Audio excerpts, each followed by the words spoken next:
Sir, we all know the importance of forensic. We are part of this tripod criminal justice system which encompasses three branches: judiciary, police and a doctor of practicing medical legal work. So you can make, each one of you can make opening remarks taking 2 to 5 minutes each one of you, sir. Then we can proceed with the panelists. MCI started sponsoring CMEs with a cost of 20,000 rupees. We were first to apply for it, and we had a CME on very first day. That is time we invited prosecutions from entire state, defense, police, and our own faculty across the country. It was attended by around 320 people. Ahead than typical moot courts in the law college. The moot court never gives judgments. I was appointed as a sub-inspector in 1968. In the training itself, they taught us medical jurisprudence by doctor, police surgeon. Now it is called medical forensic medicine.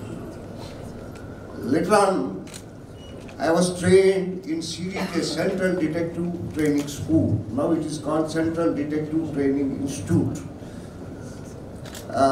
managed by BPR and the Government of India. Taught us fingerprints. He made his lecture very interesting. As a youngster, in my early days, I used to see post-mortem report, death caused due to asphyxia, due to hanging. What I expect as a student of law is some you arrive at a proper conclusion. Thanks. Telangana Forensic Science Laboratory Head. So first question is the pending of the cases. In toxicology section, particularly in toxicology section, yearly we are getting 3,800 to 4,000 cases per year, in which only we are having nearly 1,200 cases only in toxicology section.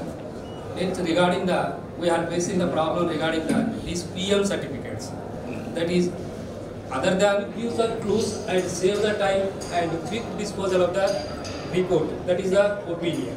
This is the one of the problem in these hospitals, that is these community health centers or primary health centers.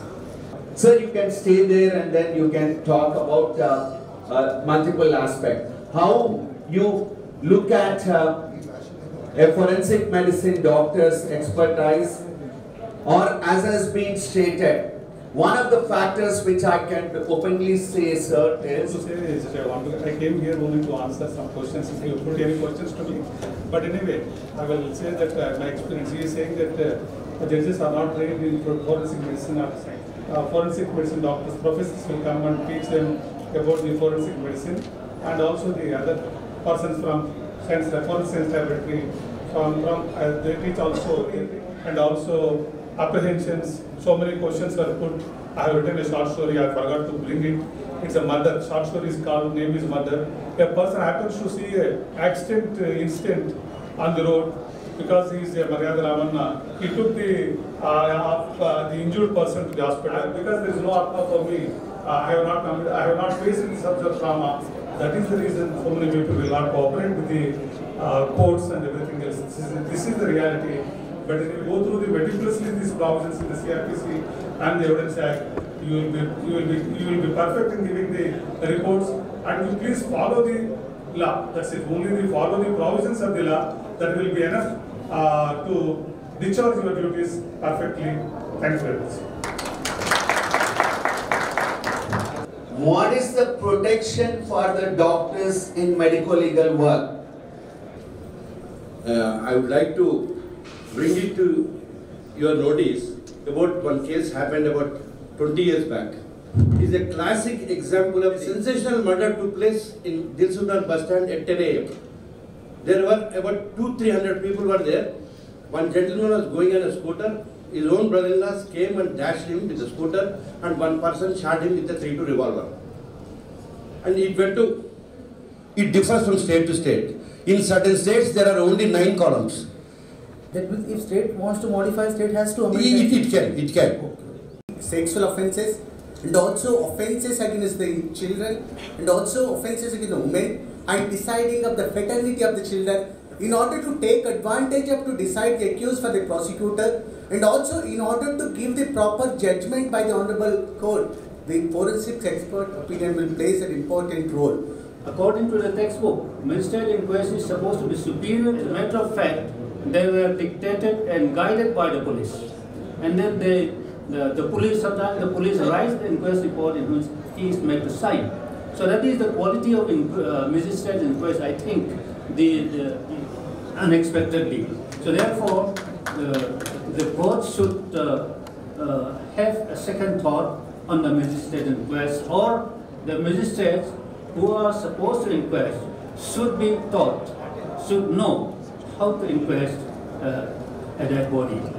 And as it comes from the central body, if some lacunae are there, which are going to be there, which are bound to be there, which are request, that uniform pro forma is our job.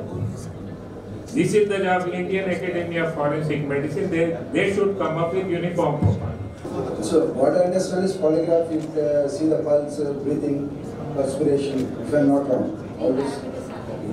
Thank you. Are there any examples, case has been decided based on only polygraphy? Like in India, like in another country, include three directions. First direction is National Police of Ukraine, is working at the crime scenes. The next direction is the Ministry of Expert Service in our center, regional center, include two ways. Like an expert, which work in laboratories, and like an expert criminalist, which work in the field of the crime scene, who is helping the national police. Preservation of viscera is concerned, and in some countries they are detecting it from 50 grams of liver or from the vitreous. I'd like to know in Ukraine, what are the viscera that is preserved for routine toxicological examination in a case of poison? Or is there any still? Okay. Punishment, how many people given by a court?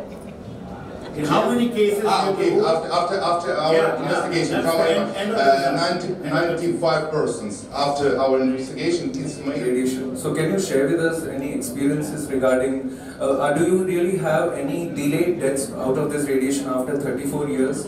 And if you have had any such rare cases, can you share your experiences about what precautions you have taken? Yes, it happened. No, I think that powerful in science, but we don't have evidence. For example, we have evidence, but we don't examine it in our instruments, modern on our instruments. I love you. If a police officer is negligent in his duties, why can't we drag him to the legal negligence under the legal negligence? And at the same time, our question is, if a judicial officer is negligent in delivering the justice, why can't be penalized under judicial negligence? But it's only, he may be removed also from the service. That has happened in Telangana. Therefore, there is no question of anything. Only subject for the purpose of police officer. Kishan Bhai versus State of UP is the famous judgment given by the Supreme Court. A committee should be constituted in every state to know whether the police officer or the prosecuting officer. Every district to identify the lapses committed by the investigation officer, find out the lapses of the investigation officer, and recommend for disciplinary action against the state. Every district committee is constituted, and the committee is looking into the investigation committed by the independent investigation. Even investigation officer is liable, and every person who is discharging the criminal justice is liable. Yeah, I would like to put an end to this because I've seen personally, even in our own state, there are hundreds of police officers who have been suspended temporarily or permanently. So let us, we should also know their problem. Again, the police said that police was negligent. Then it's a different thing. So far, I have not heard that any litigant or grieved party put a case or even tried to put a case against a policeman or against a defense lawyer or against a prosecution. provisions are there accordingly. So the state itself cannot say that my prosecutor was negligent. That any public servant not performing their duty the way they should perform shall be punished with imprisonment for so and so. To whom it is applicable? Yes, there is. There is a provision. Yes. No. Earlier also there is a provision. Not provisions for punishment for everybody in the CRPC. So is it mandatory to send the samples always through the forensic science laboratories, or even in government medical colleges or private medical colleges conducting postmortems and medical legal examinations? This can be done and that will be accepted by the court. But initially they have to give the summons. Agreed, sir. Agreed. But at the same time, whom we have to approach in court? No. Okay, they are issuing the warrants. Yes, sir. Let me complete my own experience. In Raichur court and Sridhar court, instead of the summons, I received the warrant. Bailable warrant or non-bailable? Non-bailable warrant. But nobody arrested. I said, before entering into the witness box, I need an explanation from the court. When was the summons served to me? When did I refuse to honor the summons? That necessitated the court to give the orders to the police to arrest me and bring me before the court. He said that they did not arrest. Baba, they did not arrest them because they have got more respect to me than the court. Warrant is to arrest and bring. What's the law? Answer given by the judge. Photography or videography. Is the request should be honored, or do we have the right to reject the request? Do the autopsy surgeon has a right to refuse? No. Yeah, I have a question, written question from the audience, sir. This is, I think, common to all. Potency certification. There is a war going on. The higher authorities in medical say forensic medicine people are not the competent doctors to do a potency examination. This order has come from higher authorities. Was the central government committee or not? And the member on the dais for sharing their experiences, and personally also thanking you for taking your precious time out. Thank you very much. The audience for such an interactive session.